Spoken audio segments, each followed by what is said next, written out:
దేవునికి మహిమ కలుగును గాక. నా మాటలు చక్కగా వినిపిస్తున్నాయా? వినిపిస్తున్నాయి కదా? సరే, మంచిది. సార్ చెప్పినట్లుగా పోతా ఉంటే వస్తావు, నా పోతా ఉంటే వస్తున్నా. ఏందిరా బాబు ఇది? నిజంగానే ఈ వేనాడకి పోతామని డౌట్ వచ్చేది. పోతానంటే పని మంచి రోడ్డు అయితే సార్ అని కూడా పోవచ్చు అనుకుందాం. గతుకులు గతుకులు ఒక పక్క, పోతా ఉంటే గుంటలు. ఏసయ్యా, ఏంది ప్రభు నాకు ఈ పరీక్ష అనుకున్నా. నిజమే ప్రియమైన దేవుని జనాంగమా, అక్కడికి రాగానే నా యొక్క అలసటంతా, అక్కడ ఇద్దరు తల్లులు కూర్చొని వందనాలు చెప్పారు. ఇదే కావాలా, ఇదే కావాలని చూస్తే రాగానే అబ్బా యేసు రక్తం విజయం ఎంత నచ్చిందో నాకు. నిజమే, యేసుక్రీస్తు ప్రభువారు ఆ యొక్క గెత్సేమనే తోటలో ప్రార్థన చేసుకుంటాడు కదా, ఆ రీతిగా ఉంది ఈ తోట అంతా. యెహోవా తోట వలె ఆ తోటలో ఏది కొదువు ఉండదంట. యెహోవా తోట వలె ఉంటుంది నీ కాపురం అన్నట్లుగా, యెహోవా తోట వలె మీ కుటుంబం ఉంటుంది అన్నట్లుగా ఈ మందిరం యెహోవా తోటలాగా ఉంది. అబ్బబ్బబ్బా, ఎంత బాగుందో మీ మందిరం. మీరు ధన్యులు. దేవునికి మహిమ కలుగును గాక. ఆమేన్. ఈ మందిరము కలిగి ఉన్న మీరు ధన్యులు. నిజం, 100% నిజం. నేను అనుకుంటాను, మాకు దగ్గర అయితే అంకుల్ నేను వస్తాను అంకుల్ అని చెప్పేవాడినేమో. అందుకే దూరంగా పెట్టాడు యేసయ్య. దేవునికి మహిమ. మంచిది. వాక్య లేఖనాల్లోకి వెళ్దాం. ప్రతి మనిషికి కూడా కావాల్సిందేంటి? ప్రతి మనిషికి కావాల్సింది ఏంటంటే సమాధానము కావాలి, ఆశీర్వాదము కావాలి, ఆనందము కావాలి, ఆరోగ్యము కావాలి. కావాలా లేదా? ఇది ఈ యొక్క సమాధానం, ఆరోగ్యము, ఆయుష్, నెమ్మది అన్ని ఈ ఇహలోక పరములో మనకు కావాల్సిన అన్ని పొందుకొని మనం తనువు చాలించిన తర్వాత ఇంకొకటి కావాలి. మనకు ఏం కావాలి? పరలోకం కావాలి కదా. మన ప్రాణం పోయిన తర్వాత మనకేం కావాలి అంటే పరలోకం కావాలి. అయితే దీనిని బట్టి ఈ పూట ప్రభు మీతో మాట్లాడడానికి నన్ను ప్రేరేపించి కొన్ని మాటలు మీ దగ్గరికి తీసుకుని వెళ్ళమని చెప్పాడు. మంచిది. ప్రభు పిలుస్తున్నాడు. ఎక్కడికి? అందరికీ, భూమి మీదున్న ప్రపంచ యావత్తు ప్రతి నరుడికి ఒకే పిలుపు. మత్తయి సువార్త 11వ అధ్యాయము 28వ వచనములో పిలుస్తాడు ఒక పిలుపు. ఏమని పిలుస్తాడంటే, ప్రయాసపడి భారము మోస్తున్న సమస్త జనులారా నా యొద్దకు రండి, నేను మీకు విశ్రాంతినిస్తానంటాడు. మీకు విశ్రాంతినిస్తాను అని అంటాడు. ఇక్కడతో మన ప్రయాణం ఆరంభమైంది. ఉపదేశ ప్రయాణం ఆరంభమైంది. బాగా మీ హృదయం అనే పలక మీద రాసుకోండి ఈ మాటలని. అయితే ఈ యొక్క మాట చేత ఆయన పిలిచాడు కదా, ఆ పిలుపు చేత మనము పరలోకానికి వెళ్ళిపోతామా? చెప్పాలి. నాకున్న అది మంచి అలవాటో చెడ్డ అలవాటో తెలియదు కానీ, ఒక మంచి అలవాటో చెడ్డ అలవాటో తెలియదు కానీ, దేవునికి మహిమ. మీ యొద్ద నుంచి నేను ప్రశ్నలు కోరుకుంటా, జవాబులు కోరుకుంటా. నేను ప్రశ్న వేసినప్పుడు మీరు నాకు జవాబు చెప్పాలి. ఏం చెప్పాలి? చెప్తారా? Very good. దేవునికి మహిమ. ఈ యొక్క మాటతో యేసుక్రీస్తు ప్రభు పిలిచాడు. ప్రయాసపడి భారం మోస్తున్న సమస్త జనులారా నా యొద్దకు రండి, నేను మీకు అన్నాడు. ఆ మాటతో పరలోక రాజ్యం చేరిపోతామా? చేరిపోం. Very good.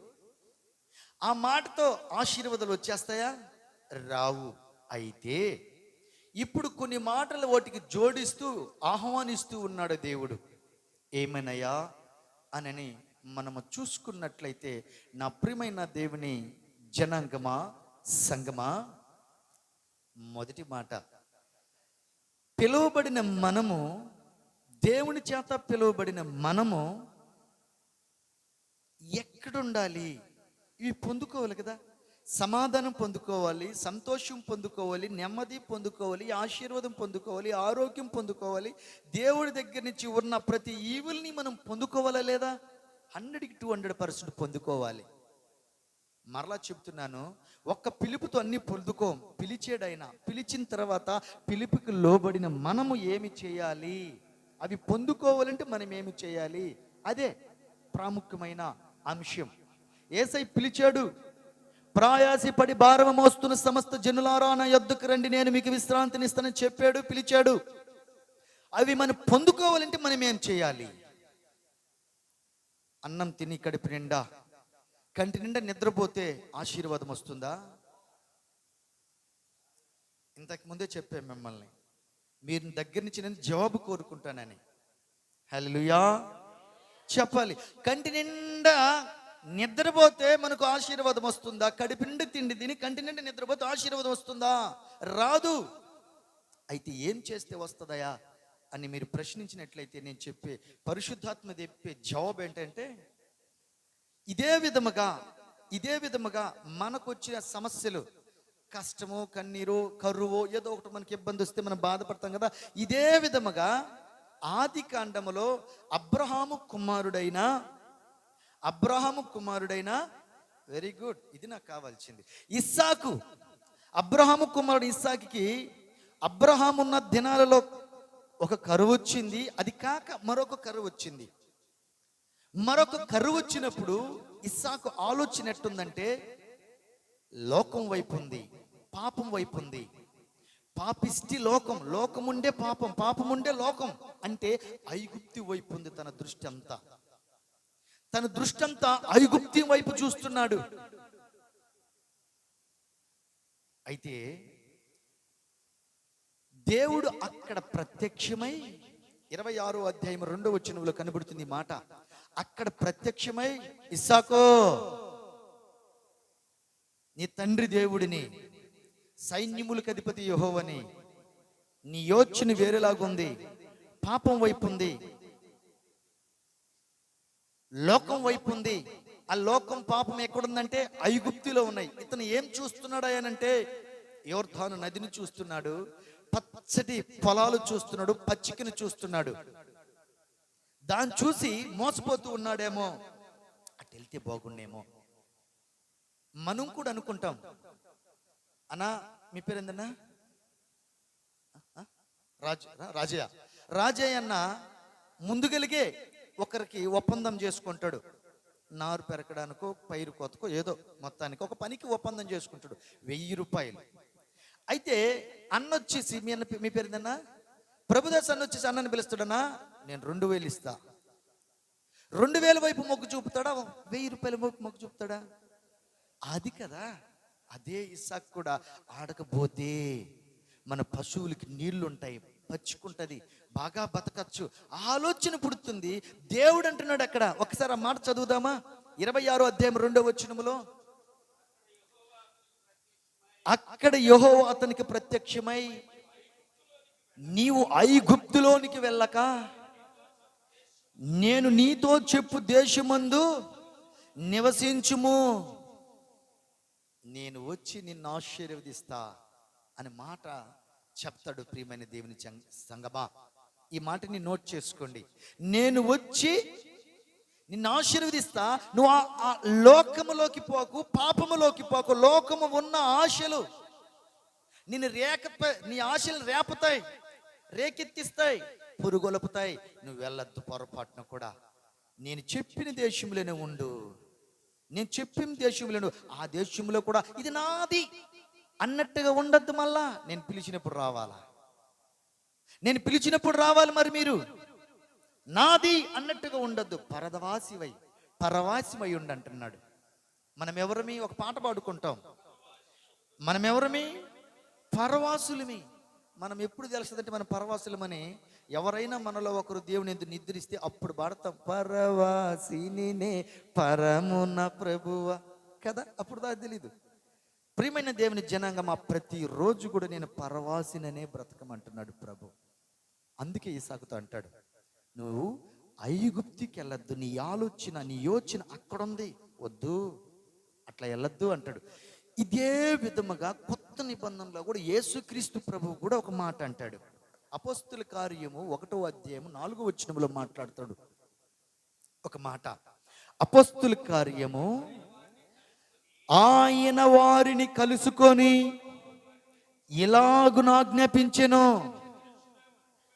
మీరు యెరూషలేము నుండి వెళ్ళక నా వలన వినిన తండ్రి యొక్క వాగ్దానము కనిపెట్టుకొనుండండి. ప్రియమైన దేవుని జనాంగమా, యెరూషలేము అంటే ఇదిగో ఇదే దేవుని మందిరమే. ప్రియమైన నా దేవుని జనాంగమా, సంగమా, ఇజ్రాయేలు ప్రజలంటే మీరే, యూదులంటే మీరే. దేవుడు అంటున్నాడు, ఇజ్రాయేలు నుంచి జారి దిగజారి యెరికో పట్టణం వైపును చూడొద్దు, యెరికో పట్టణంను చూడొద్దు, వెళ్ళిపోవద్దు వెలుపులకి, యెరూషలేముని వదిలి వెళ్ళిపోవద్దు అంటాడు. యెరూషలేము వదిలి లోకానికి వెళ్ళొద్దు, లోకం వైపుకు చూడొద్దు అని అంటాడు. మరి మమ్మల్ని ఏం చేయమంటావు ప్రభువా? ఇక్కడే ఉండి ఏం చేయాలి అని మనం ఒక ప్రశ్న వేసుకున్నట్లయితే, నా ప్రియమైన దేవుని జనాంగమా, యేసుక్రీస్తు ప్రభు చెబుతున్న మాట ఏంటంటే, పరిశుద్ధులతో సావాసము చేయి. హల్లెలూయా. పరిశుద్ధులతో సావాసము చేయి. అపోస్తల కార్యము 2వ అధ్యాయం 42వ వచనములో ఉంటది, పరిశుద్ధులతో సావాసం చేయి. నువ్వు పిలువబడిన గుంపులోనే ఉండిపోతే నీకు ఉపయోగము లేదు. పిలువబడిన గుంపులో నుంచి ప్రమోషన్ తీసుకొని ఎక్కడికి వెళ్ళాలి? పరిశుద్ధుల సావాసం కలిగి ఉండాల. లోకం వైపు పోక, పాపం వైపు చూడక, పరిశుద్ధులతో సావాసం కలిగిన నీవు అక్కడ పరిశుద్ధులతో ఏం చేస్తావంటే ప్రార్థన. ఎడా తెగక ప్రార్థిస్తుంటావు, ఎడా తెగక రొట్టె విరుస్తావు, ఎడా తెగక పరిచర్య చేసుకుంటావు, ఎడా తెగ కన్నీరు కారుస్తావు, ఎడా తెగక నీ ఆత్మని అభివృద్ధి పరుచుకుంటూ ఉంటావు. పరిశుద్ధులతో ఉండే సావాసం అటువంటిది. అగ్ని అభిషేకాన్ని పొందుకుంటూ ఉంటావు. పరిశుద్ధులు సావాసను కూడిన వెంటనే 3వ స్టెప్గా, 3వ పాయింట్గా ఏర్పరచబడిన జనంలోకి నువ్వు వచ్చేస్తావు. హల్లెలూయా. దేవునికి మహిమ కలుగునుగాక. నా ప్రియమైన దేవుని జనగమా, 11వ అధ్యాయంలో 28వ వచనంలో, ప్రయాసపడి భారం మోస్తున్న సమస్త జనులారా నా యొద్దకు రండి అని పిలిచాడు కదా దేవుడు. వాళ్ళందరూ పరలోక రాజ్యం చేరరు, పరలోక రాజ్యానికి వెళ్ళిపోరు. ఏర్పరచబడిన గుంపులోకి రావాలంట. మత్తయి సువార్త 22వ అధ్యాయము 14వ వచనంలో అంటాడు, పిలువబడిన వాళ్ళందరూ, అనేకులు పిలువబడతారు, కానీ కొంతమంది ఏర్పరచబడతారు. వాళ్ళే పరిశుద్ధులు. ఆ పరిశుద్ధులే పరలోక రాజ్యానికి వారసులు, స్వతంత్రులు. నా ప్రియమైన దేవుని జనాంగమా, ఈ పూట మనము పిలువబడిన వారముగా ఉండి అక్కడే ఆగిపోయి ఉన్నామా? ఆగడానికి వీల్లేదు. పరిశుద్ధులతో సావాసం కూడాలి. ఏర్పరచబడిన జనాంగములోకి రావాలి. ఏర్పరచబడిన జనములో ఆగిపోకూడదు. మరలా ఏర్పరచబడిన జనములోకి వచ్చి అక్కడ ఉండిపోకూడదు. పిల్లలారా, వాక్యం. హల్లెలూయా. దేవునికి మహిమ కలుగునుగాక. ఏర్పరచబడిన గుంపులోకి వచ్చి అక్కడ ఆగిపోకూడదు. మరి ఎక్కడికి వెళ్ళాలయ్యా? సేవకుని చేతుల్లోకి వెళ్ళిపోవాలి. హల్లెలూయా. సేవకుని చేతుల్లోకి నువ్వు ఎప్పుడైతే వెళ్ళిపోతావో, సేవకునికి అందుబాటులో నువ్వు ఎప్పుడైతే ఉంటావో, దేవుని కనుదృష్టి నీ మీదకి వస్తుంది. ఆమేన్. నిజం. నా ప్రియమైన దేవుని జనాంగమా, సేవకుని చేతుల్లో నువ్వు ఉండాలి. ఒక విశ్వాసిగా పరిశుద్ధులతో సావాసము కలిగి ఉండాలి. ఏర్పరచబడిన జనముగా ఉండాలి. సేవకుని చేతుల్లో ఉండాలి. సేవకుల చేతుల్లో నువ్వు ఉన్నావా? ఉండిన ఎడల దేవుని కనుదృష్టి నీ మీద పడుతుంది. దేవుని కనుదృష్టి నీ మీద పడి నీ వలన ప్రియమైన దేవుని జనాంగమా, నీ వలన నీకు కూడా తెలియని అద్భుతాలు చేసుకుంటాడు నా ప్రభు, మన ప్రభు. నిజం. ఒక వచనం మీకు చూపించడానికి ఇష్టపడుతున్నాను. నిర్గమకాండము 4వ అధ్యాయము, నిర్గమకాండము 4వ అధ్యాయములో ఒక స్టోరీ నడుస్తూ ఉంటుంది. 1వ అధ్యాయం నుంచి 2వ అధ్యాయం నుంచి ఒక స్టోరీ నడుస్తుంది దేవునికి మోషేకి మధ్య. అయా మోషే, నేను నాయన నీ పితరుల దేవుడిని, అబ్రహాము దేవుడిని, ఇస్సాకు దేవుడిని, యాకోబు దేవుడిని, నువ్వు నా మాట విని రావయ్యా, నేను ఐగుప్తికి పంపిస్తాను. ఫరో దగ్గర నా బిడ్డలు 400 సంవత్సరాల నుంచి మగ్గిపోతున్నారు, మురిగిపోతున్నారు, కుమిలిపోతూ ఉన్నారు, వాడు విడిపించి తీసుకురావాలని ఒకటి ఉంటే ఈ మోషే గారు అంటారు, నా వల్ల కాదు ప్రభువా, నేను నత్తోండి ప్రభువా, సాకులన్నీ చెబుతూ కూర్చుంటూ ఉంటాడు. అయితే 4వ అధ్యాయంకి వచ్చేసరికి నా ప్రియమైన దేవుని జనాంగమా, సేవకుని చేతుల్లోకి వచ్చేయాలి అని చెప్పుకున్నాం కదా, ఆ మాట స్పష్టంగా అక్కడ కనబడుతూ ఉంటుంది. చూడండి, 4వ అధ్యాయము 1-2 వచనాల్లో చాలా స్పష్టంగా ఉంటుంది. చదవగలుగుతారా? చిత్తగించుము, వారు ఐగుప్తి వారు నన్ను నమ్మరు, ఇజ్రాయేల్ ప్రజలు నా మాట నమ్మరు, నా మాట వినరు, యెహోవా నీకు ప్రత్యక్షము కాలేదని చెప్తారు. అప్పుడు అంటాడు దేవుడైన యెహోవా, మోషే నీ చేతిలో ఏంది? ఇదే ఊతకర్ర ప్రభువా, ఏదో సపోర్ట్కి పెట్టుకున్నాను ప్రభువా, ఎక్కడానికి కొండలు ఎక్కలేక సపోర్ట్కి తీసుకు పెట్టుకున్నాను ప్రభువా అని అంటాడు.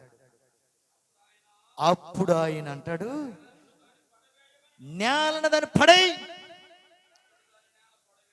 నేల పడవేయగానే పాముగా మారిపోయింది. చూసారా? ప్రియమైన దేవుని జనాంగమా, ఒక కర్ర, ఎండిపోయిన కర్ర, జీవము లేని కర్ర, పనికిరాని కర్ర, ఊత కర్ర, ఇంచితే ఇరిగిపోయే కర్ర, పొయ్యిలో పెడితే మండిపోయే కర్ర, పక్కన బరిసే చెదులు బట్టి మట్టి అయిపోయే కర్ర, ఆ కర్ర ఉపయోగకరంగా మారిపోయింది. అక్కడ మోషే నీ చేతులు ఏముంది? కర్రయ్యా, అది పడేయ్. నేను అంటాను, నేను అనుకున్నా, అంటే దేవుని సేవకులు ఉండకపోతే రాదా? రాలేదుగా. బలమైన ప్రార్థన పరుడై ఉండి కూడా, సంఘముల దశంభాగాలు ఇచ్చి కూడా, డైలీ ఆరాధన చేసి కూడా సేవకుని చేతుల్లో ఉండకపోతే వాడుకోలేడు కదా. ఇప్పుడు దేవుని కనుదృష్టి ఎక్కడ పడింది? ఆ కర్ర మీద పడ్డది. దేవుడు అనుండొచ్చు, బాగా వాడబడే ప్రభుదాసుని, ప్రభుదాసు లాంటి కర్ర, ప్రభుదాసు మంచి కర్ర, ప్రభుదాసు మంచి కర్ర, పోయి ఆ కర్రని, ఆ కర్రకు ఒక పేరు పెట్టుకుందాం, టేకు కర్ర అనుకుందాం. టేకు కర్ర తెచ్చుకో మోషే అని దేవుడు చెప్పాలిగా, చెప్పట్లా. సరే, అన్న పేరు ఇంకొక పేరు అనుకుందాం, అన్న పేరు ఒక ఎర్ర చందనం కర్ర అనుకుందాం, అన్న పేరు చెప్పచ్చుగా. పోయి తీసుకురాబో, ఎర్ర చందం లాంటి సేనయ్య కర్ర తీసుకురాబో అని అనొచ్చుగా. అంట్లా. నీ పేరేందన్నా? జాన్. ఒలీవ చెట్టు అన్నిటికంటే ప్రాముఖ్యమైంది, దాంట్లో ఆకుతో సహా విలువైందంట. ఆ కర్ర తెచ్చుకోబో అని దేవుడు చెప్పుండొచ్చు కదా, చెప్పలేదు. ప్రియమైన దేవుని జనాంగమా, దేవుని కనుదృష్టి సేవకుడి చేతుల్లో ఆన్ ద స్పాట్ లో ఏముందో దాన్ని వాడుకోవడానికి ఇష్టపడతాడు. హల్లెలూయా. సేవకుని చేతుల్లో నువ్వు ఉండినప్పుడు, సేవకుని అందుబాటులో నువ్వు ఉండినప్పుడు దేవుని కనుదృష్టి నీ మీద పడుతుంది. ఆ కర్ర చేసిందండి అద్భుతాలు యేసయ్యా, అవునా కదా? ఏసి కిందకు పడుతుంటే, సముద్రాన్ని కొడుతుంటే సముద్రం 2 పాయలు చేలుతుంది. యోర్దన్ నదిలో నాటుతుంటే ఎర్రటి రక్తముగా మారుతుంది. కప్పల రెండంటే కర్ర తీసురుతుంటే కప్పల దండు వస్తుంది, మిడతలో రెండంటే మిడతలు వస్తున్నాయి. ఆ కర్రతో ఎన్ని అద్భుతాలు చేశాడు. పనికిరాని కర్ర అండి అది, ఉపయోగముల కర్ర. ఈరోజు మనము కూడా ఆ కర్ర లాంటి బతుకు కలిగిన వాళ్ళమేమో. అయితే మనం ఏడుండాలి తెలుసా? పిలువబడిన వారిలో ఉండాలి. పిలువబడిన వారి నుంచి పరిశుద్ధుల సహవాసంతో కలిసి ఉండాలి. పరిశుద్ధుల సహవాసం నుంచి ఏర్పరచబడిన గుంపులోకి రావాలి. ఏర్పరచబడిన గుంపులో నుంచి ఎక్కడికి రావాలి? సేవకుని చేతుల్లోకి వచ్చేయాలి. నా ప్రియమైన దేవుని జనాంగమా, సేవకుని చేతుల్లో వచ్చిన ఎడలా దేవుని కనుదృష్టి నీ మీద ఉంటుంది. దేవుని కనుదృష్టి నీ మీద ఉన్నప్పుడు దేవాతి దేవుడు నీ ద్వారా అద్భుతాలు చేసుకుంటాడు. నిజం.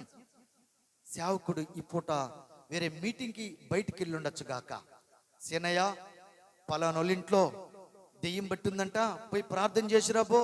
అయ్యా నేను పనికిరాను. ఎస్, నువ్వు పనికిరానోడవే, సేవకుని చేతుల్లో ఉన్నావు, నేను ప్రార్థించి పంపిస్తున్నా, నువ్వు పో.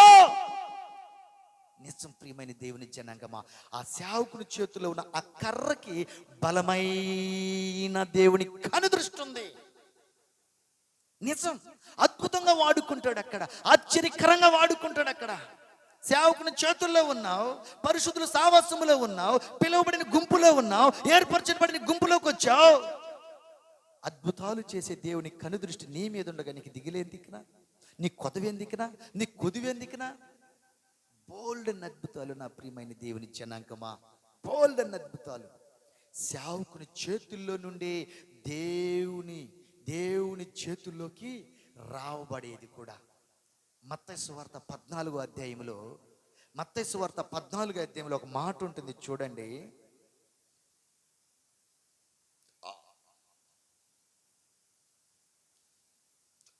మత్తయి సువార్త 14వ అధ్యాయం 16వ వచనం నుంచి ఇక్కడ ఒక చిన్న, అంటే 3 రోజులు ఉపవాస ప్రార్థన జరిగిపోతుంది. 3 రోజులు ఉపవాస ప్రార్థన అయిపోయిన తర్వాత, అయ్యా బాబు, పేతురు, సీమోను, మీరు వీళ్ళకి భోజనం పెట్టండి అంటే, మా దగ్గర ఎక్కడుంది ప్రభువా, ఇది అడవి ప్రభువా, కొండ ప్రభువా, ఇక్కడ షాపులు లేవు, ఏమీ లేవు, మేమెక్కడ వాళ్ళకి భోజనాలు పెట్టేది అన్నప్పుడు వాళ్ళు పొండి త్వరగా పొద్దుపోతుంది అంటున్నారు. వాళ్ళు ఎక్కడికి వెళ్ళనక్కర్లేదు. 16వ వచనంలో ఉంటుంది, వాళ్ళు ఎక్కడికి వెళ్ళనక్కర్లేదు, మీరే వారికి భోజనం పెట్టవాలని అంటాడు. వారితో చెప్పగా వారు, ఇప్పుడు ఈ వచనం చాలా ప్రాముఖ్యమైంది. 17వ వచనం, వారు బాగా ఆలోచించండి. సేవకులు మాట్లాడుకుంటున్న మాటలు, 12 మంది అపోస్తులైన సేవకులు మాట్లాడుకుంటున్న మాటలు ఇవి చూడండి. చెప్పాయి గారు, ఇక్కడ మన యొద్ద అంటే సేవకుల యొద్ద, సేవకుల చేతుల్లో ఉన్న యొద్ద, సేవకుల చేతుల్లో ఉన్న రొట్టెలు 2 చేపలు, 5 రొట్లు 2 చేపలు తప్ప మరి ఏమీ లేవు మా యొద్ద. ఎవరి యొద్ద ఉన్నాయి ఇప్పుడు? మీరు చెప్పాలి, అయ్యగారు చెప్తున్నారు, మీరు చెప్పట్లా. ఎవరి చేతిలో ఉన్నాయి? సేవకుల చేతుల్లో నుంచి ఇప్పుడు ఎక్కడికి వెళ్తాయో చూడండి నా ప్రియమైన దేవుని జనాంగమా. యేసయ్య అంటాడు తర్వాత వచనంలో, అందుకు ఆయన వాటిని నా యొద్దకు తెండి. ఎస్, సేవకుని చేతుల్లో నుండి దేవుని చేతుల్లోకి వెళ్ళిపోతూ ఉన్నాయి. హల్లెలూయా, హల్లెలూయా. మనము కూడా మన సేవకుని చేతుల్లో ఉండినట్లయితే, మీకు బాగాలేదు ఇప్పుడు మీరేం చేయాలి? అయ్యా నాకు బాగలేదే అని సేవకుడి దగ్గరికి వస్తారు. ఎందుకు వస్తున్నారు? ప్రార్థన చేయించుకోవడం కొరకే. మీ ప్రార్థన అయినా, మీ యాచనైనా, మీ దశంభోగమైన ఏదైనా సేవకుడు గుండె నుండి దేవుని యొద్దకు వెళ్ళాలి. నా ప్రియమైన దేవుని జనాంగమా, సంగమా, సేవకుని చేతులను ఉండిన ఎడల దేవుని కనుదృష్టి, ఇక్కడ కనుదృష్టి దేవుని, అక్కడ దేవుని కనుదృష్టి కర్ర మీద పడింది, ఇక్కడ దేవుని దృష్టి రొట్టె మీద పడింది. మీ యొద్ద ఎన్ని రొట్టెలు ఉన్నాయి? తెండి. దేవుని చేతులకి ఎప్పుడైతే వెళ్తాయో ఆ దేవుడు ఏం చేస్తాడో తెలుసా? రొట్టెల్ని విరుస్తాడంతే. హల్లెలూయా.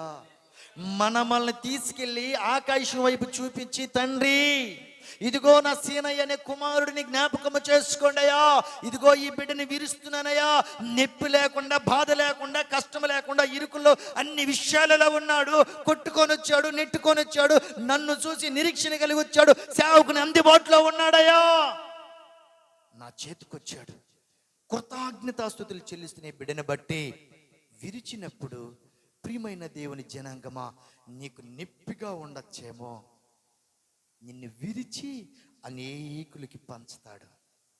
హల్లెలూయా. అనేకులకి ఏం పంచుతాడు? నిన్ను ఏం పంచుతాడు? నన్ను ముక్కలుగా నరికి పంచుతాడంట పాస్టరో అనుకున్నారు. యేసు రక్తమే జయం. నా ప్రియమైన దేవుని జనాంగమా, నిన్ను విరిచినప్పుడు నీకు కష్టాలు, శోధనలు, బాధలు, ఇరుకులు, ఇబ్బందులు కలుగుండొచ్చు. నిన్ను విరిచుంటాడు. అప్పుడు నిన్ను విరుచుంటాడు. అప్పుడు పంచేది ఏంటో తెలుసా? నీ సాక్ష్యాన్ని పంచుతాడు అంతే. నా ప్రియమైన దేవుని జనాంగమా, ఒకప్పుడు సీనయ్య పనికిరాని వాడు. ఒకప్పుడు సీనయ్య ఎందుకు ఏమంటారు, ఈయన మీరు చెప్పుకోండి, ఎందుకు పనికిరాని వాడు, ఏ విధముగా చూసినా ఉపయోగము లేనివాడు, ఈరోజు ఆయన మందిరములో సంఘ పెద్దగా ఉన్నాడే, దీవించబడుతున్నాడే, ఆశీర్వదించబడుతున్నాడే, ఆరోగ్యంగా ఉన్నాడే, అన్ని విషయాల పుష్కలంగా ఎదుగుతూ ఉన్నాడే. కారణం ఏంటంటావు? మొదటి నుంచి మనం రావాలి. పిలువబడిన గుంపులో ఉన్నాడు, పరిశుద్ధులతో సహవాసం చేశాడు, ఏర్పరచబడిన గుంపులోకి వచ్చాడు, సేవకుని చేతుల్లోకి వెళ్ళిపోయాడు. దేవుని కనుదృష్టి మీద అతను బిడ్డబడ్డాది. దేవుడు ఎత్తుకుని కృతజ్ఞతలు చెల్లించి తనను ప్రేమించి విరిచాడు. అదేంటి పాస్టర్, విరవడం దేవుడికి ఇష్టమా? ఎస్, ఇష్టం. నేను ఎవరిని ప్రేమిస్తానో, యేసయ్య అంటాడు, నేను ఎవరిని ప్రేమిస్తానో వాళ్ళని, అది యేసు రక్తమే నిజం. ప్రియమైన సంగమా, సామెతల గ్రంథం 3వ అధ్యాయం 11వ వచనములో ఉంటుంది. హెబ్రీయులకు రాసిన పత్రికలో 12వ అధ్యాయంలో కూడా ఉంటుంది. 12వ అధ్యాయం 5వ వచనంలో ఉంటుంది. ఇదే మాట, సేమ్ వర్డ్స్ ఉంటాయి. Same words. ఏమన్నా తెలుసా? నేను ఎవరిని ప్రేమిస్తానో వాళ్ళని విరస్తానంటాడు. అంతే. శోధిస్తాడంట, శోధనకు అప్పగిస్తాడంట. నేను ప్రేమించాను కాబట్టే నేను విరవడానికి ఇష్టపడుతున్నా. ఎందుకో తెలుసా? శోధించబడిన మీదట స్వర్ణంగా మార్చబడాలని. ఒక బంగారు ఉంది. ఆ బంగారు ముద్దగా ఉంటే ఆ ముద్ద ఎత్తు కొంచెం కమ్మగా తగిలించుకుంటామా? ముద్దగా ముక్కు మీద పెట్టుకుంటామా? ముక్కు పుట్టగా ముద్దగా సైన్ వేసుకుంటామా? చట్నీలు వేసుకుంటామా? మెళ్ళ చైన్లుగా వడ్డానాలుగా వేసుకుంటామా? లేదు. ఏం చేస్తాం? అది ఆ ముద్దను తీసుకెళ్ళి కంసాలి చేతికిస్తాం. ఆ కంసాలి యేసుక్రీస్తు ప్రభువుగా ఉన్నాడు. ఆ కంసాలు ఏం చేస్తాడు తెలుసా? కొలిమిలోకి పంపిస్తాడు. దాన్ని ఉన్న పొలంగా నిప్పుల్లో వేసేస్తాడు. నిప్పుని పెంచుతాడు, వేడిని పెంచుతాడు, సుత్తి మీద పెడతాడు, సుత్తి దెబ్బ కొడతాడు, సమ్మిటితో కొడతాడు, ఆకురాయితో తోమతాడేసి ఒక రూపాన్ని తీసుకొస్తాడు. ఆ రూపం తీసుకొచ్చి ఆ షోకేసులో పెట్టిన తర్వాత ఆ మొద్ద కాస్త ఒక అందమైన ఆకారం వచ్చింది.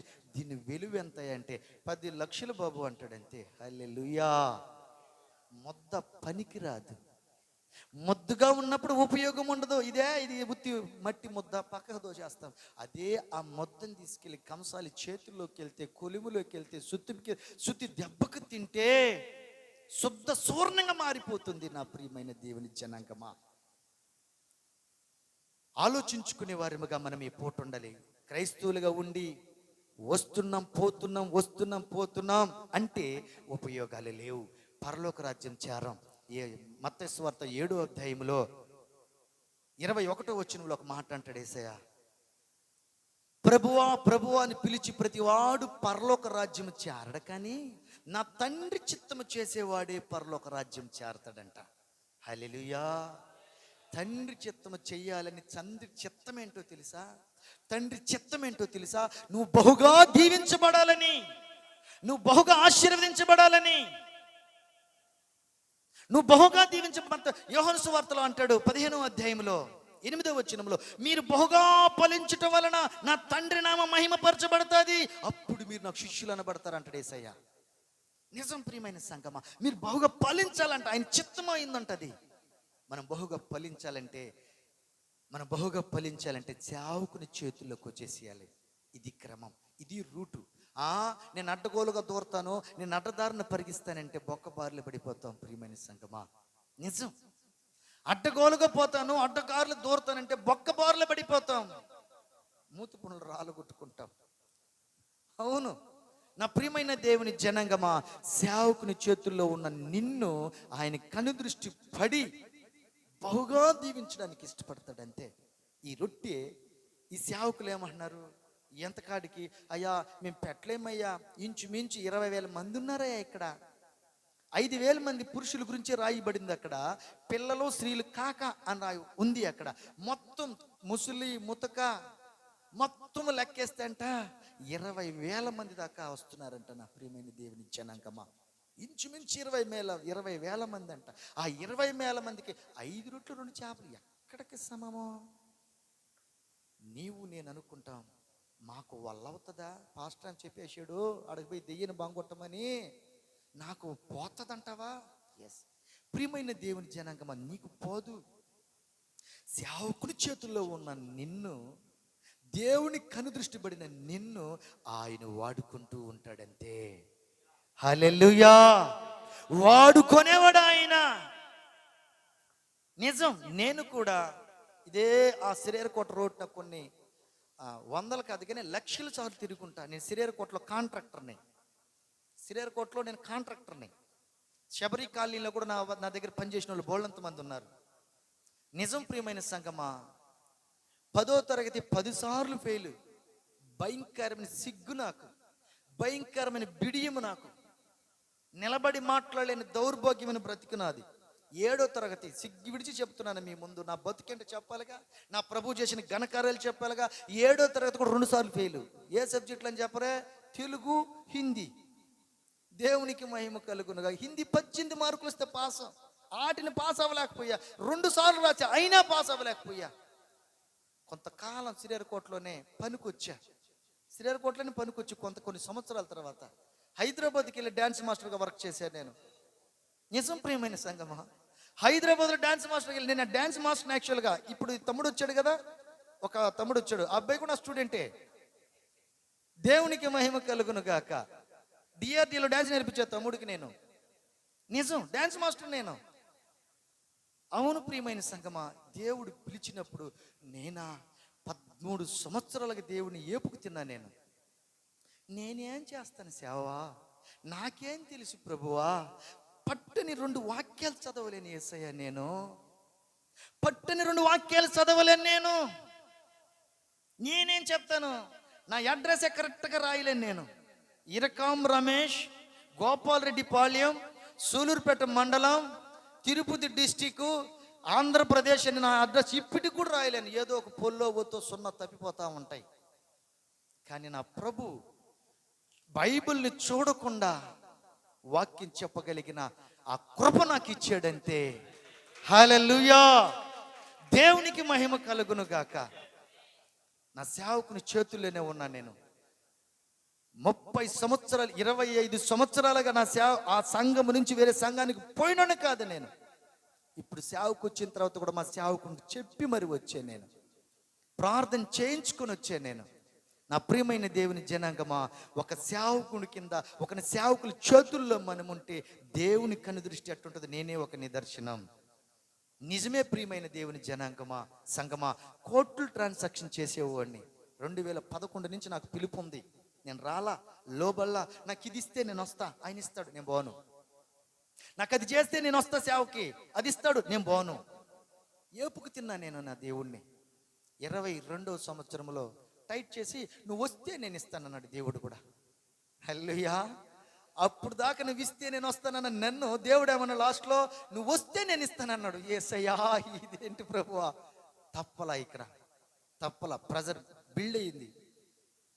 నాలో ఇంక నా పశ్చాత్తాపం పెరిగిపోయింది. నువ్వు రా, నేనేం చేయగలను ప్రభు, నేను వాక్యాలు చెప్పలేను ప్రభు అంటే ఎజికేలు గ్రంథంతో మాట్లాడాడు నాతో.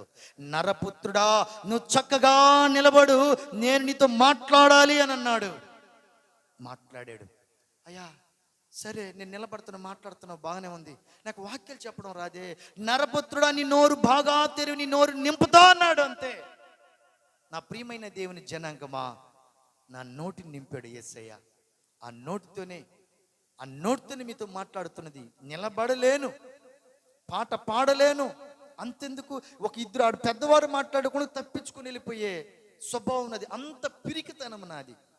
నా ప్రియమైన దేవుని జనాంగమా, సంగమా, ఈ పూట ఈ విధముగా మీతో మాట్లాడడానికి కృప చూపిన నా ప్రభువుకి మహిమ కలుగును గాక. హల్లెలూయా. మనం సేవకుని చేతుల్లో ఉండినట్లయితే అద్భుతకరంగా ఆశ్చర్యకరంగా మనకు తెలియదు. ఈ యొక్క కర్ర ఎన్ని అద్భుతాలు చేసింది మీరు చూడలేదా? ఇంకొక నిజం చెప్పనా? అదే కర్ర మోషేతో చెప్తాడు దేవుడు, నాయనా వీళ్ళు 12 గోత్రాలు వాళ్ళ కర్రలు తీసుకొచ్చి నా మందస్సం ఎదుట నన్ను కలుసుకునే చోటు పెట్టండి అని అంటాడు యేసయ్య. ఎవరు కర్ర సిగిరిస్తాదో, ఎండిపోయిన కర్ర సిగిరిస్తుందండి పక్క రోజుకేనండి. ఇప్పుడు పెట్టాం, రేపు ఉదయం చిగురించేయాలా? ఎవరు కర్రని సిగిరిస్తుందా? ఎండిపోయిన కర్రది. ఒకసారి పదండి, మనము మీకు చూపించాలి ఆ కర్రకి ఎంత విలువిచ్చాడో ప్రభు. దేవునికి మహిమ కలుగును గాక. 18 అనుకుంటా, లేవికాండము 18వ అధ్యాయము. లేవి కాదు, సంఖ్యాకాండము 18 17వ అధ్యాయంలో ఉంటుంది. ఒకసారి చదువుతారా? 17వ అధ్యాయము. యెహోవా మోషేకి ఇలాగ సెలవిచ్చును, నీవు ఇశ్రాయేలుతో మాట్లాడి వారి యొద్ద ఒక్కొక్కని పితరుల కుటుంబములకు ఒక్కొక్క కర్ర, అనగా వారి ప్రధానుల యొద్ద వారి వారి పితరుల కుటుంబాలు చొప్పున 12 కర్రలు తీసుకొని నా యొద్ద ఏంటంట, ఎవరి కర్ర మీద, అప్పుడు చిన్న కర్ర మీద సేనయ్య అని రాయాలి. జాకబ్ కర్ర మీద ఏం పేరు బ్రదరు? జాన్ కర్ర మీద జాన్ అని రాయాలి. నా ప్రియమైన దేవుని జనాంగమా, సంగమా, రాజి మోషే దగ్గరికి ఇస్తే మోషే తీసుకెళ్ళి ప్రత్యక్షపు గుడారము, దేవుని గొలుసుకునే స్థలము, అతి పరిశుద్ధ స్థలంలో తీసుకుని ఉంచితే అక్కడ కింద చివరి మాట చూడండి. చివరి మాటలో 6 నుంచి చదవండి. 6. కాబట్టి మోషే ఇశ్రాయేలుతో చెప్పగా వాళ్ళు ప్రధానులందరూ తమ తమ పితరుల కుటుంబములో ఒక్కొక్క ప్రధానికి ఒక్కొక్క కర్ర చొప్పున అతనికి ఇచ్చేశారు. అహరోను కర్రయు వారి కర్రల మధ్యలో ఉంది ఆ కర్ర. మోషే వారి కర్రలను సాక్ష్యపు గుడారములో యెహోవా సన్నిధిలో ఉంచాడు. మరునాడు, హల్లెలూయా, మరునాడే, వారం కాల 10 రోజుల కాల ఎండిపోయిన కర్రలు పెట్టారండి వాళ్ళు. జీవము లేని కర్రలు పెట్టారండి వాళ్ళు. ఒకే ఒక నైట్, ఓవర్ నైట్ అంటారు దాన్ని కదన్నా, ఓవర్ నైట్ అంతే. ఏమైందన్నాడా? చూడగా లేవి కుటుంబములైన అహరోను కర్ర చిగిరించేసింది. హల్లెలూయా. ఎండిపోయిన కర్ర చిగిరించింది. అంతటితో ఆగిందా? ఆగలేదండోయ్. అది చిగిరించి పూలు పూసింది, బాదం పండ్లు అయిపోయిందంట. ఇది నమ్మశక్యంగా ఉందా? మీరు చెప్పండి అక్క, సేనన్నా. ఒక నైట్ అన్నా, ఒకే ఒక నైటు కర్రెత్తిపోయి పేరు రాసాడు, పెడితేనే ఉదయాన్నే పోయి తీసుకొని చూస్తుంటేనే బాదం పండ్లు అయిపోయి ఉన్నాయట. పూత పూసి కాయేసి పండు బండి. యేసు రక్తమే జయం. హల్లెలూయా. సేవకుని చేతుల్లో ఉన్న ఎండిపోయిన బ్రతుకుని కూడా ఆ సేవకుడు ఏం చేస్తాడో తెలుసా? ప్రభువా కనికరించయ్యా, నా బిడ్డలయ్యా, బీదవారయ్యా, కష్టాల్లో ఉన్నారయ్యా, ఇబ్బందుల్లో ఉన్నారయ్యా, కనికరించయ్యా, ఓదార్చయ్యా, నువ్వు తప్పు దిక్కెవరు లేరయ్యా. నిత్యము ఆ సేవకుడు నిన్ను బట్టి ప్రార్థనలు, యాచనలు, రోదనలు చేస్తూనే ఉంటాడు. మరి దేవుని కన్ను దృష్టి ఉండదా మరి నీ మీద? నా దాసుని పట్టి దేవుడు అంటున్న మాట, నా దాసుని బట్టి నిన్ను ఆశీర్వదిస్తున్నా, నా దాసుని బట్టి పట్టణాన్ని విడుదల చేస్తున్నా, నా దాసుని బట్టి రాజ్యాన్ని కాపాడుతున్నా, నా దాసుని బట్టి నిన్ను ఆశీర్వదిస్తున్నా, నీకు స్వస్థతనిస్తున్నా. నా ప్రియమైన దేవుని జనాంగమా, సేవకుడు చేసే ప్రార్థనలను బట్టి నీకు కనికరం, సేవకుని చేసే కన్నీరుని బట్టి నీకు స్వస్థత, నీకు విడుదల, నీకు దీవెన, నీకు నెమ్మది, నీకు సమాధానము కలుగుతుంది. నిజము నా ప్రియమైన దేవుని జనాంగమా, సేవకుని చేతుల్లో ఉండేవారముగా ఉండాలి. సేవకుని చేతుల్లో ఉండి ఆయన కన్ను దృష్టి పడి మనము దీవించబడుతూ ఉన్నప్పుడు, ఆయన చేతులు విరవబడినప్పుడు, ఇదే దేవుడు అంటాడు, మన దేవుడు అంటాడు, ఆశీర్వాదానికి మనకి ఇవ్వడానికి ఆశ కలిగి ఎదురు చూస్తున్న దేవుడు ఏమంటాడో తెలుసా? నా సేవకుని చేవతుల్లో ఎంతమంది అయితే ఉన్నారో, మోషే అహరోనికి తన కుమారులకి ఇలాగ చెప్పు. ఏం చెప్పమంటావు ప్రభువా అని మోషే అంటాడు. ఏం చెప్పమంటావు ప్రభు అంటే, ఇలాగూ దీవించు. ఎలాగా? వాళ్ళు నా బిడ్డలు, నా సేవకుని చేతుల్లో ఉన్నారు, పిలువబడిన గుంపులో ఉన్నారు, ఏర్పరచబడిన గుంపులోకి వచ్చారు, పరిశుద్ధుల సావాసంకి వచ్చారు, సేవకుని చేతుల్లోకి వచ్చేసారు, నా చేతుల్లోకి వచ్చారు. విడవబడిన వారిని విడవబడడానికి వీలే. వాళ్ళని ఆశీర్వదించమని చెప్పు నా సేవకుడికి. దాన్ని నేను అవును ఆమె నేను ముద్ర వేసి వాళ్ళని ఆశీర్వదిస్తా. హల్లెలూయా. ఒకసారి సంఖ్యాకాండములోని లేవి కాండము 6వ అధ్యాయము 22వ వచనములో చూస్తే, లేవి కాండము 6వ అధ్యాయం 22వ వచనములో, 6వ అధ్యాయము లేవి 6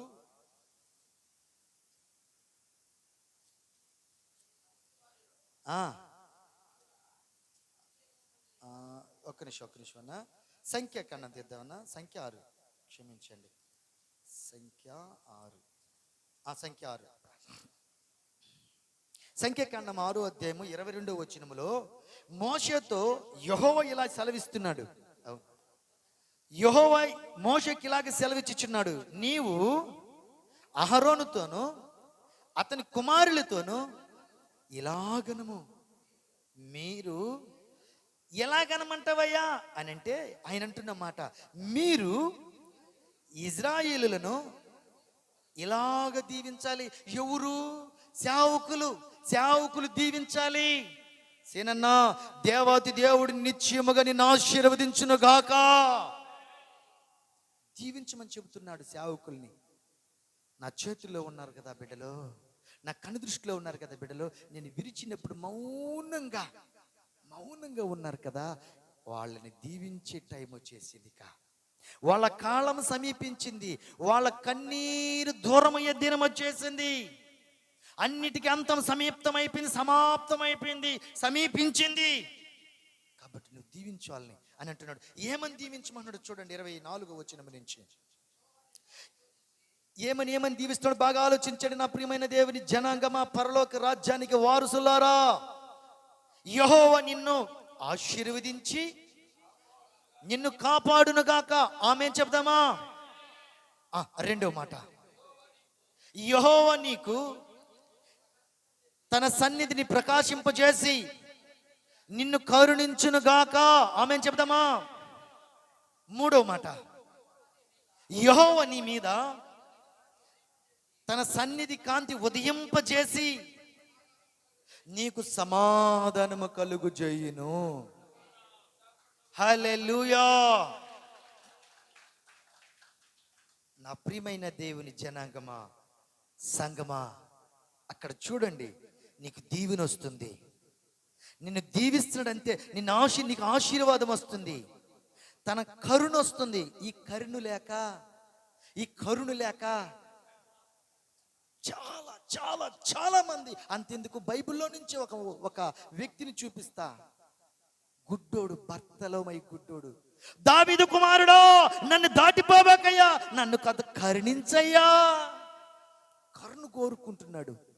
నా ప్రియమైన దేవుని జనాంగమా, నన్ను కనికరించయ్యా, నాకు కాస్త కరుణ కావాలయ్యా, నాకు దయ కావాలయ్యా, నీ కృప కావాలయ్యా, నీ కనుదృష్టి కావాలయ్యా, నాకు చూపు కావాలయ్యా.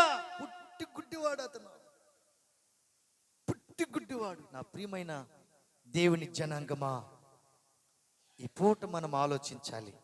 వచ్చాం పోయాం అంటే ఉపయోగము లేనే లేదు. మనం ఏం చేయాలో తెలుసా? ఈ 3 దీవెనలు మనకు కావాలంటే, కావాలా వద్దా? చిన్నగా చెప్తున్నారు. హల్లెలూయా. కావాలన్న వాళ్ళు చెప్తామా గట్టిగా? దేవునికి మహిమ కలుగును గాక. మనకు దీవెనలు దీవించమని సేవకునితో చెబుతున్నాడు. సంఖ్యాకాండములో 23వ అధ్యాయం 19వ వచనము 20వ వచనములో ఒక మాట ఉంటది. దీవించమని ఎవరికి చెప్పాడు? సేవకులకు చెప్తాడు. దీవించేది ఎవరు? దేవుడే. అక్కడ రాయబడి ఉంటుంది ఆ మాట. ఒకసారి చూద్దామా? 19 23:19. 23:19. దేవుడు అబద్ధమాడుటకు ఆయన మానవుడు కాడు, పశ్చాత్తాపడుటకు ఆయన నరపుత్రుడు కాదు. ఆయన మాట ఇచ్చి స్థాపించకుండునా, ఇదిగో దీవించమని నాకు సెలవాయను, ఆయనే దీవించెను. ఇది ఎవరు మార్చలేరంతే. ఇక హల్లెలూయా. సేవకుడికి దీవించమని సెలవు అవుతుంది. సేవకుడు ఏం చేస్తాడు? దీవిస్తాడు. ఆయన పైన చేరి ఆమేన్ అని ముద్ర వేస్తాడంతే. అది మన బ్రతుకులో నెరవేర్పులోకి వస్తుంది. మన బ్రతుకుల నెరవేర్పులోకి వస్తుంది. దీవించమని సెలవాయను.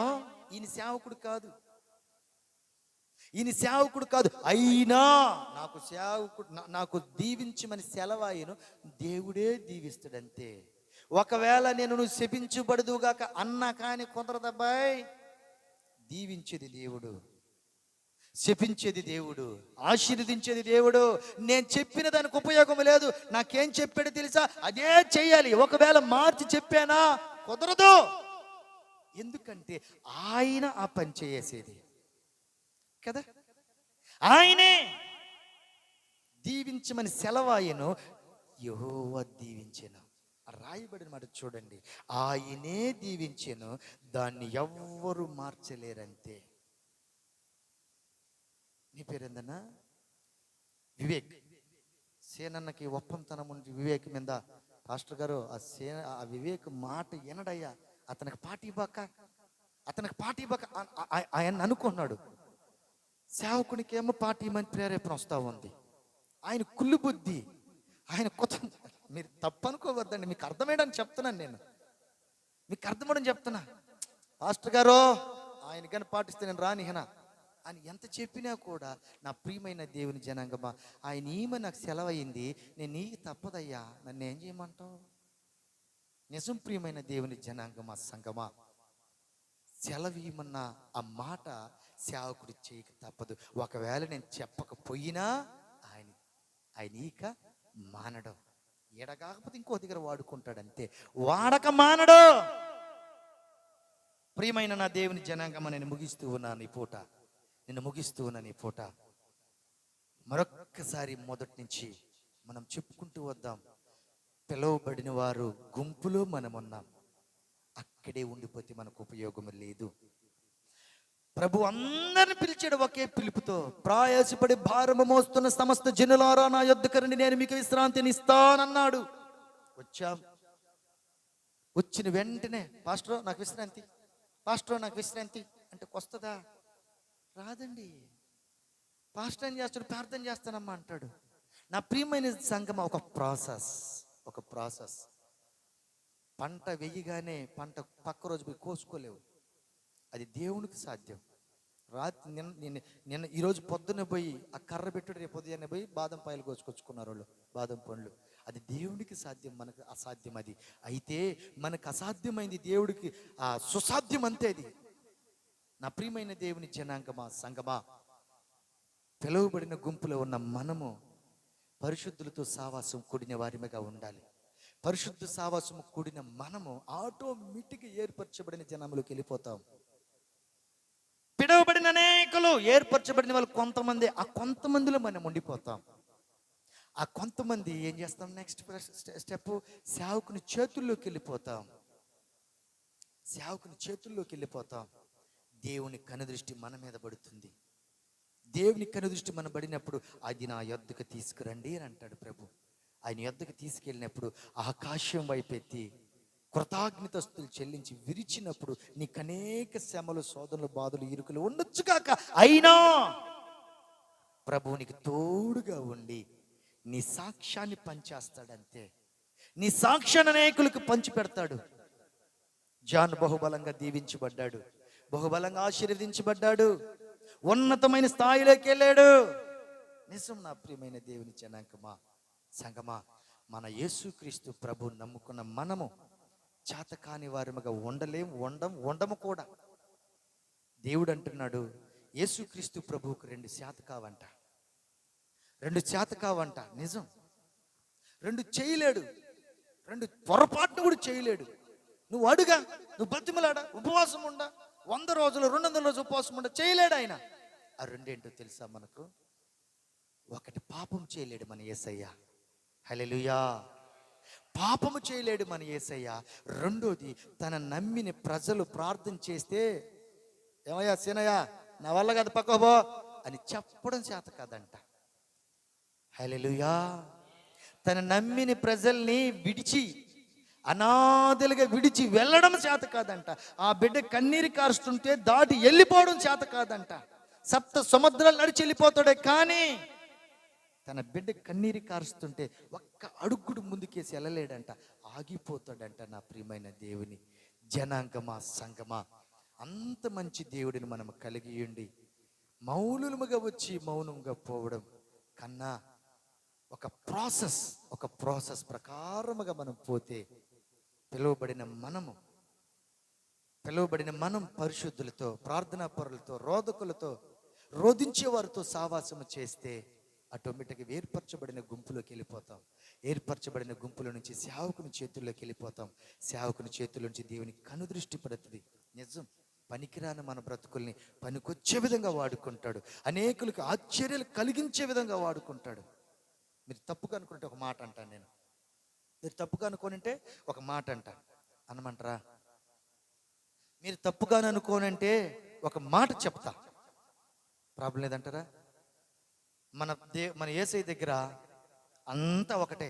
మన యేసుక్రీస్తు ప్రభు వారికి కులము లేదు, మతము లేదు, ఒకటే ప్రేమ, కులం. ఆయన కులం ఏంటి? ప్రేమ, కులం, అంతే. ప్రేమ ఆయన కులం, అంతే. కాబట్టి ఒక మాట అంటే మీరు ఫీల్ అవ్వరని నేను భావిస్తున్నాను. ఒక సాక్ష్యం కోసమే, ఇది మిమ్మల్ని బలపరచడం కోసమే. దేవుని కనుదృష్టి మీ మీద పడితే శత్రువుతో సహా ఈర్ష్యపడే విధముగా ఆశీర్వాదాలు మనకిస్తానంటాడు యేసయ్య. శత్రువులతో సహా. మనకున్న నేను అగ్ర కులస్తుడిని, నేను అగ్ర మతస్థుడిని, నేను అలా అనుకుంటారే, వాళ్ళతో సహా సిగ్గుపడే విధముగా, భయం పుట్టే విధంగా ఆశీర్వదిస్తాడంట మన యేసయ్య. హల్లెలూయా. ఒక మాట అంటాను చూడండి నా ప్రియమైన దేవుని జనాంగమా. ఈ ఊరికి సర్పంచ్ ఎవర్రా, ఎవరు బాబు అని ఒక శ్రీహరికోట కాంట్రాక్టర్ వచ్చాడు. శ్రీహరికోట కంట్రోలే వచ్చాడు, అడిగాడు. కంట్రోలర్ ఆయన వచ్చి అడిగాడు, అయ్యా నాయుడోలు కదంటయ్యా సేనయ్య, నాయుడోలు సేనయ్య కదంటయ్యా, ఏనాదోళ్ళు తప్పు కట్టుకోకండి, మన ప్రేమ ఒకటే, ఆయన కదంటయ్యా. అరే అతనికి అంత ఘనత. ఎస్, అతను నీతిగా ఉంటాడా, యథార్థత ఉంటాడా, ప్రార్థనాపూర్వకంగా ఉంటాడా, మాట తప్పని వాడా? యోబుని గురించి దేవుడు చెప్తా ఉంటాడు. యోబుని గురించి దేవుడు చెప్తాడు, ఒక గొప్పగా చెప్తుంటాడు సాతానికి, యథార్థవంతుడు. అరే అతనికి అంత ఘనత. ఎస్, అందుకే అతను సర్పంచ్గా అయ్యాడు. హల్లెలూయా. నిజము నా ప్రియమైన దేవుని జనాంగమా, ఆ రేంజ్లో ఆశీర్వదించడానికి దేవుడికి ఇష్టపడే ఉన్నాడు. ఎప్పుడు కూడా మనల్ని ఇష్టపడి మనల్ని పిలుచుకున్నాడు. మనం లోబడితే చాలు, సేవకుని చేతుల్లో ఉంటే చాలు, దేవుని కనుదృష్టిలో మనం ఉంటాం. అద్భుతాలు చూస్తాం, ఆశ్చర్య కార్యాలు చూస్తాం, అనేకమైన వాటిని మనం పొందుకుంటాం, అనుభవిస్తాం. అనుభవపూర్వకంగా అనేకులకి మాదిరి సాక్షిగా బ్రతుకుతాం. నా ప్రియమైన దేవుని జనాంగమా, మొదట అన్నాను కదా, ఆదికాండం 26వ అధ్యాయము, ఇస్సాకుని ఐగుప్తుకి పోవద్దన్నాడు కదా, పొయ్యడా? పోకుండా అదే గెరారా లోయలో ఫిలిస్తీని దేశంలో అబీమెలెకు రాజు దగ్గర ఉన్నాడు. ఉండి చాలా శ్రమలు అనుభవించాడు. ఇక్కడ బాయి దోతాడా, ఈ మా బాయిలు అని పెరుక్కున్నారు. మళ్ళీ అక్కడ బాయిలు దోతారా, ఈ మా బాయిలు. వాళ్ళ బాయిలు దోతులు నీళ్ళు పడేటివి కావు. ఈయన బాయిలు దోతి, ఇస్సాకు బాయిలు దోతి నీళ్ళు పడిపోతున్నాయి. ఈ బాయిలు ఎవరైతే దీవించబడిపోతున్నాడో, ఆశీర్వదించబడిపోతున్నాడో, ఇది కుదరదని పెరుక్కుంటూ ఉన్నారు. 3 సార్లు తవ్వితే 3 సార్లు పెరికేసుకున్నారు. నా ప్రియమైన దేవుని జనాంగమా, మాటకి విధేయత చూపించిన ఆ ఇస్సాకుని ఏ రేంజ్లో ఆశీర్వదించాడో తెలుసా? ఆదికాండం 26వ అధ్యాయం 12వ వచనం, ఈ 2 చదివి నేను ముగించేస్తా. ఆదికాండం 26వ అధ్యాయం 12వ వచనం, 12, 13, 14. ఆదికాండం 26. ఇస్సాకు ఆ దేశమందున్న వాడై విత్తనము వేసి ఆ సంవత్సరము, ఏంది 30 60 100 కదా ఫలించాలా? ఒకేసారి 100 ఫలం. కారణం ఏంటో తెలుసా? దేవుని మాటకి విధేయత చూపించి ఐగుప్తికి పోలేదు, అక్కడే ఉండిపోయాడు. కష్టాలను అనుభవించడానికి ఇష్టపడుతున్నాడు, విరవపడడానికి ఇష్టపడుతున్నాడు, నలిగిపోవడానికి ఇష్టపడుతున్నాడు. పొరపాటును కూడా ఐగుప్తి వైపుకు చూడట్లా. నా ప్రియమైన దేవుని జనాంగమా, ఆ తర్వాత తన ఆస్తి ఎంతగా అభివృద్ధి చెందిందో చూద్దాం. యెహోవా అతను ఆశీర్వదించిన గనుక ఆ మనుషుడు గొప్పవాడాయను. అతడు మిక్కిలి గొప్పవాడయ్యే వరకు క్రమముగా అభివృద్ధి పొందుతూ వచ్చెను. అతనికి గొడ్లాస్తియు గొర్రెలాస్తియు దాసుల గొప్ప సమూహమును కలిగినందున, అదుగో ఇక్కడ చూడండి నా ప్రియమైన దేవుని జనాంగమా, ఏందన్నా, ఫిలిప్పీయులు అతని యందు అసూయపడిరి. హల్లెలూయా. శత్రువులు అసూయపడంత రేంజ్లో దీవించబడిపోయి ఉన్నాడు. అక్కడ వాళ్ళకి భయం పుట్టిపోయి ఇస్సాకుని 29 వచ్చిన 28 వచ్చినలో ఉంటది, అయ్యా నిన్నేమన్నా అన్నామా మేమా? మీ దేవుడికి చెప్పకయ్యా, మీ దేవుడు మామూలుడు కదయ్యా. భయంతో పోయి ఒప్పంద పత్రం రాయించుకుంటారు వాళ్ళు. రండి ఒప్పంద పడదామరా, సమాధాన పడదామరా, మీ దేవుడికి చెప్పొద్దయ్యా, మామూలు దేవుడు కదయ్యా. ఆ దినాల్లోనే, మీ తండ్రి దినాల్లోనే గర్భఫలాన్ని మొత్తం నా దేశంలో మూసేసాడయ్యా, వద్దు, ఆ పాప మా శాపం మాకు వద్దయ్యా, రా ఒప్పంద పడదామరా. భయం, మనమంటే భయం. నా ప్రియమైన దేవుని జనాంగమా, మీ దేవుడు గొప్పోడు. నిన్నేమన్నామా? నిన్ను కొట్టలేదుగా, మంచిగానే పంపించింది. ఆడుంటాయి ఆ మాటలు, ఉన్నాయన్నా, ఆడుంటాయి. మంచిగానే కదా నేను పంపించాను అని ఒప్పందానికి వస్తారు. ఆ రేంజ్లో మనం దీవించబడాలని ఆయన ఆశపడుతున్నాడు. నా ప్రియమైన దేవుని జనాంగమా, మేమందరము కూడా పిలువబడిన గుంపులో ఉండిపోము. పిలువబడిన గుంపుల నుంచి పరిశుద్ధుల సావాసములోకి వస్తాము. పరిశుద్ధుల సావాసము నుంచి ఏర్పరచబడిన గుంపులోకి వెళ్తాము. ఏర్పరచబడిన గుంపుల నుంచి సేవకుని చేతుల్లోకి వెళ్తాము. దేవుని కనుదృష్టిలోకి ఉంటాము. దేవుని చేతుల్లోకే వెళ్తాము. ఆశీర్వాదాలు అందుకుంటాం, పొందుకుంటాము. అన్న వాళ్ళ మీద ఒక్కసారి హల్లెలూయా చెబుదామా? హల్లెలూయా. ఇట్టి వాక్యం మనందరి హృదయాలలో లోతుగా నాటబడి, నీరుకెట్టి ఫలించి ఫలభరితంగా మార్చబడి అనేకులకి, మన చుట్టుపక్కల కుటుంబస్తులకి కుళ్ళు కలిగే విధముగా మనము దీవించబడుదుముగాక. ఊరు లేని ఒక్క ఆశీర్వాదము పొందుకున్న వారముగా ఉందుముగాక. సంఘ క్షేమాభివృద్ధికి మనం ఒక సాధనాలుగా ఉందుముగాక. ఆమేన్.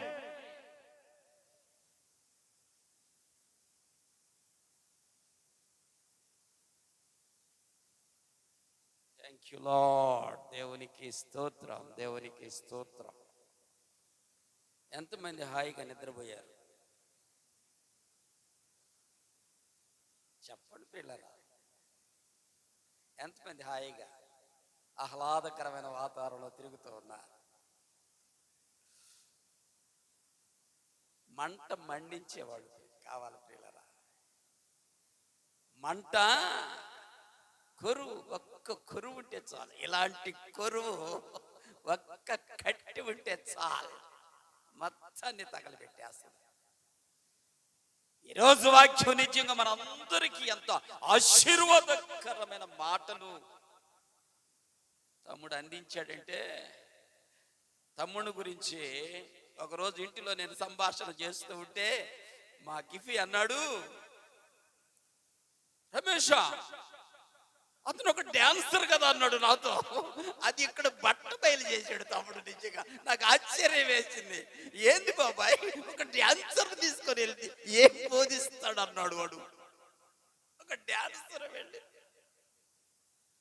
అద్భుతం, ఆశ్చర్య రీతిగా తమ్ముడిని విర్రగొట్టి ఆయన చేతిలోనికి నిశ్చయంగా, ఓ మోషే చేతిలోని కర్ర ఆశీర్వదించబడిన రీతిగా, ఓ శిష్యులలో ఒక విశ్వాసి చేతిలో ఉన్న రొట్టె ఆశీర్వదించబడిన రీతిగా, చేప ఆశీర్వదించబడిన రీతిగా దేవుని చేతిలోనికి వచ్చిన ప్రతి ఒక్కరిని ఈ రీతిగానే ఆశీర్వదించి నిలబెట్టి సంఘానికి ఆశీర్వాదకరమైన మాటలు అందించే పాత్రగా చేయగలిగిన వాడు మన ప్రభువైన యేసుక్రీస్తు వారు. తమ్ముడు ఆ ఉపమానం చెబుతుంటే నాకు ఒక సన్నివేశం గుర్తుకొచ్చింది ప్రియులారా. ఏ ఉపమానం? 5 రొట్టెలు 2 చేపలు ఉపమానం చెబుతూ ఉంటే నాకు ఒక అసలు 5 రొట్టెలు ఇచ్చాడు, చేపలు 2 ఎందుకు ఇచ్చాడు? నాకు ఒక సందేహం పిల్లరా. నేను చాలా కాలం ఆలోచన చేస్తూ ఉన్నా, చాలా కాలం ఆలోచన చేస్తూ ఉంటే ఒకనాడు దేవుడు వెలిగింపునిచ్చాడు పిల్లరా. రొట్టెలేమో 5, చేపలేమో 2. ఎందుకు ఇచ్చాడబ్బా ఈ 2 చేపలు అంటే, రొట్టెలు సహజంగా మింగుడు పడవు పిల్లరా. రొట్టెలు సహజంగా తింటా ఉంటే మింగుడు పడవు పిల్లరా, నంచుకోవటానికి ఇచ్చాడు పిల్లరా. ఎంత ప్రేమ కలిగిన దేవుడు! చప్పట్లు కొడదామా ఒకసారి? నంచుకోవటానికి ఇచ్చాడు. ఎంత ప్రేమ కలిగిన దేవుడు! నంచుకోవటం అనేది ఈ భూమండలం మీద ఎక్కడి నుంచి వచ్చిందంటే, కొండ మీద ప్రసంగంలో నుంచి రాజా అంటాడు మరియమ్మతో, నంచుకోవటానికి ఏమన్నా ఉన్నాయా అంటాడు. ఏమంటాడు? ప్రభాకర్ అన్న అంటాడు,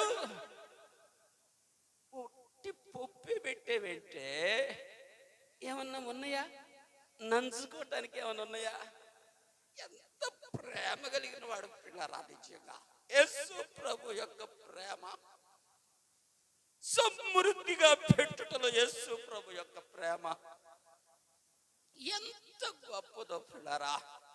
కనుక ఈ చక్కని మధ్యాహ్న సమయమున ఓ అంధుడైనా గుడ్డివాడైనా, ఓ దావీదు కుమారుడా నన్ను కరుణించని కేక వేశాడు. ఈ మధ్యాహ్నమునట్టి కేక వేయటానికే ఈ మాటలు మన యొద్దకు తీసుకొని రాబడినవి. అట్టి కేక వేస్తే నీవు పొందుకుంటావు ఈ ఆశీర్వాదం, నీవు దీవెన పొందుకుంటావు. ప్రియుడా, ఒక్కవేళ నీవు ఆశతో వచ్చి పిలువబడిన ఓ జనాంగములని ఒక్కవేళ నీవు ఉంటే ఇటువంటి ఆశీర్వాదం నీ జీవితంలో ఎన్నడూ పొందుకోలేవు. ప్రయాసపడి వారు మోయిచున్న సమస్తమైన జనులారా, ప్రయాసపడి పిలువబడిన జనాంగములోనే ఉంటే నీకు ఆశీర్వాదములే. పరిశుద్ధుల సహవాసంలోనికి నీకు రావాలి. ఎక్కడికి రావాలి? పరిశుద్ధుల గుంపులోనికి వచ్చినప్పుడు మాత్రమే నీకు ఆశీర్వాదం. పరిశుద్ధుల గుంపులోనే కూర్చొని ఉంటే కాదు పిల్లరా, నువ్వు ఏర్పరచబడిన జనాంగములోనికి నీవు రావాలి. చక్కని ప్రాసెస్, చక్కని క్రమం.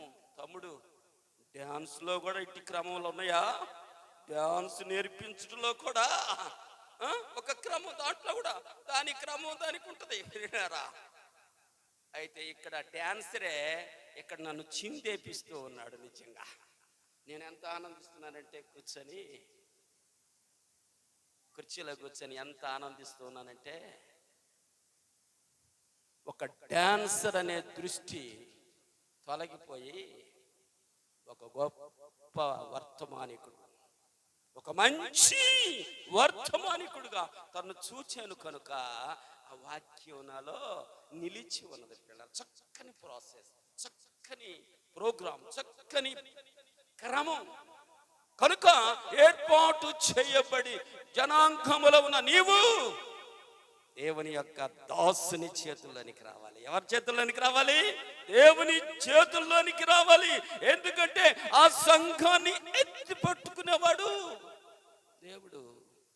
మోషే చేతిలోనికి వచ్చిన కర్ర ఎంత చక్కగా వాడబడిందో, ఆ పిల్లవాడి చేతిలో ఉన్న రొట్టె, ఓ చేప ఎంత 5,000 మందికి దీవెనకరంగా మలిచాడు పిల్లరా. కనుక ఎక్కడుందాం మనం? ఎక్కడుందాం?